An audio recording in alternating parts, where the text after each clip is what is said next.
आपल्यासोबत नांदेड जिल्हा परिषदेच्या मुख्य कार्यकारी अधिकारी मिनल कर्णवाल आहे. मॅडम, काय सांगाल? लाडकी बहीण योजना अतिशय महत्त्वाकांक्षी योजना आहे. जिल्ह्यात काय आता परिस्थिती आहे? नमस्कार.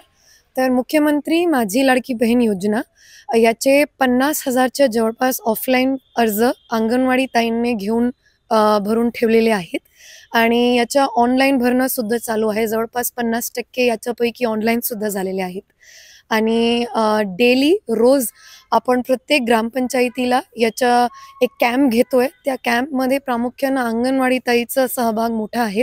अंगणवाडी ताई तिथे बसून ऑफलाईन अर्ज घेत आहेत आणि एक रजिस्टरमध्ये त्याची नोंद घेत आहेत. तर 10 ते 2 किंवा 11 ते 3 असं वेळ ठरवून आपण एक सर्क्युलर काढलं होतं आणि सर्व महिलांना जे या इंटरव्ह्यूला पाहत आहे त्यांना आवाहन आहे की या वेळाप्रमाणे तुम्ही तुमच्या ग्रामपंचायतीला किंवा अंगणवाडी केंद्राला गेले तर तुम्हाला तिथे तुमचा अर्ज ऑफलाईन भरता येईल. मॅडम, हे लाडकी बहीण योजना महिलांमध्ये अनेक संभ्रम आहेत की कागदपत्राची पूर्तता कशी केली पाहिजे. काही महिला विवाहित आहेत, त्यांचं नाव राशन कार्डवर नाही आहे. तर जे कागदपत्र याच्यात लागणारे आहेत, म्हणजे जे महिला मूळ महाराष्ट्राच्या रहिवासी आहेत, त्यांच्यासाठी रहिवासाचा पुरावा, ज्याच्यात म्हणजे तुमचं 15 वर्ष जुना राशन कार्ड असो किंवा मतदानाचे नोंदणी कार्ड असो किंवा डॉमिसाईल जर काढायचं आहे. डॉमिसाईलची अट शासनाने शिथिल केली होती, कारण की खूप मोठा क्राऊड, मोठी गर्दी तहसील ऑफिसला झाली होती. म्हणून त्यांनी 15 वर्ष जुना राशन कार्ड ज्याचं त्यांचं नाव आहे त्याची अट लागू केली होती. 2.5 लाखापर्यंत उत्पन्नाचा एक लिमिट आहे यात. तर तुमचं जर केशरी आणि पिवळे रंगाचं राशन कार्ड आहे तर तुम्हाला उत्पन्नाच्या दाखल्याची गरज पडणार नाही. पण जर तुमचं पांढरे रंगाचं राशन कार्ड आहे तर तुम्हाला उत्पन्नाचा दाखला काढावा लागेल. आणि लास्ट शेवटी तुमची पासबुकची कॉपी, कारण की तुमचा अकाउंट नंबर, IFSC कोड लागणार आहे. त्यासाठी तुमच्या पासबुकची कॉपी लागणार आणि आधार कार्ड. आणि जे काय तुमचा फॉर्म भरतोय, जे कोणी भरेल त्यांना हे मुद्दा महत्त्वाचा सांगायचा आहे की जे काय नाव आधार कार्डवर आहे त्यालाच ॲपमध्ये टाकायचं आहे. कारण की कधी पासबुकचं नाव आणि आधार कार्डच्या नावामध्ये I, याचे फरक असतात. तर आधार कार्डचं नाव का टाकायचं आहे? कारण की आधार सीडिंग झाल्यावरच अकाउंटला पैसे पडणार आहेत.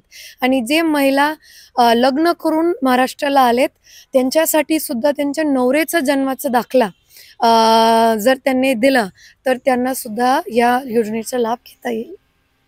पण आपण जर बघितलं तर जे सेतू सुविधा केंद्र आहेत त्यांच्याकडे जे आहे त्याचा ॲक्सेस झालेला नाही. ते नारी शक्ती दूत ॲपवरून जे फॉर्म जे आहे ते भरावा लागतो. अनेक महिलांकडे असेल अँड्रॉइड मोबाईल नाहीत, त्यांना आज्ञा नाही. मग त्या अशा महिला जे आहेत ते सेतू केंद्रावर जातात. त्याच्यात जे लूट झाले चित्र पाहायला मिळतं, मात्र कारवाई कुठे झाले चित्र पाहायला मिळत नाही. तर जिल्हा प्रशासनाने हे अगदी क्लिअर केलं होतं की कुठल्याही ब्रोकर किंवा कुठल्याही मधल्या व्यक्तींचा जर याच्यात रोल कोणी रिपोर्ट केला तर त्याच्या विरोधात सक्त कार्यवाही होणार आहे आणि त्याच्यामध्ये आपण ठाम आहोत, जिल्हा प्रशासन ठाम आहेत.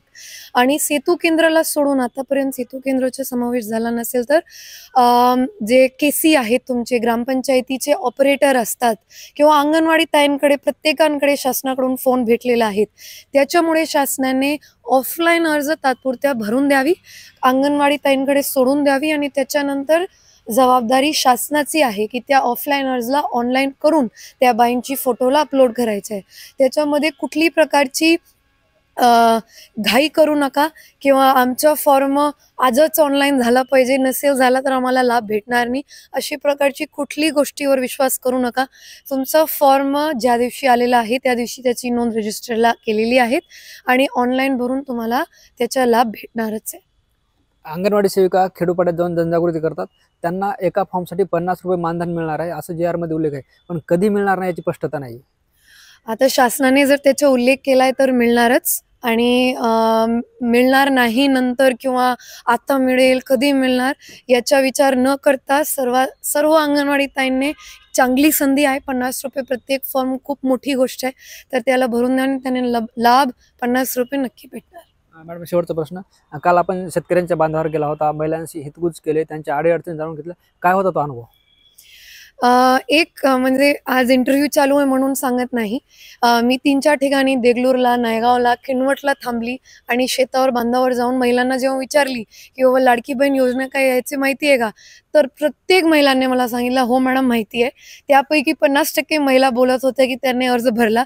50% बहुतेक गर्दीमुळे गेले नाही, पण ते जाणारच होते. पण आपण त्यांना तेव्हाच फॉर्म दिला. मी माझ्या गाडीत ऑफलाईन फॉर्म ठेवते आणि तेव्हाच त्यांना देऊन टाकलं. आणि हे इतकं चांगला अनुभव मला आला, कारण की याची IC खूप चांगली झाली आहे. अजून ते चांगली होईल म्हणून आपण TV9चा इंटरव्ह्यू तुम्हाला देत आहोत, की ज्या ज्या महिलांनी भरला नाही आहे त्या महिलांना परत एकदा आव्हान आहे जिल्हा प्रशासनातर्फे, की तुम्ही जाऊन ऑफलाईन अर्ज तरी अंगणवाडी ताईकडे भरा.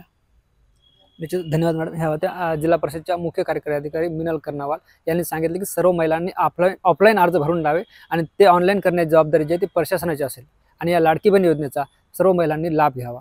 ज्ञानेश्वर लोंढे, TV9 मराठी, नांदेड.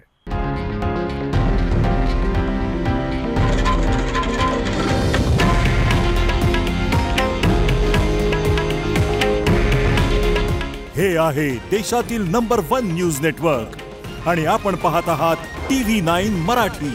काळजी तुमची, हित महाराष्ट्राचं.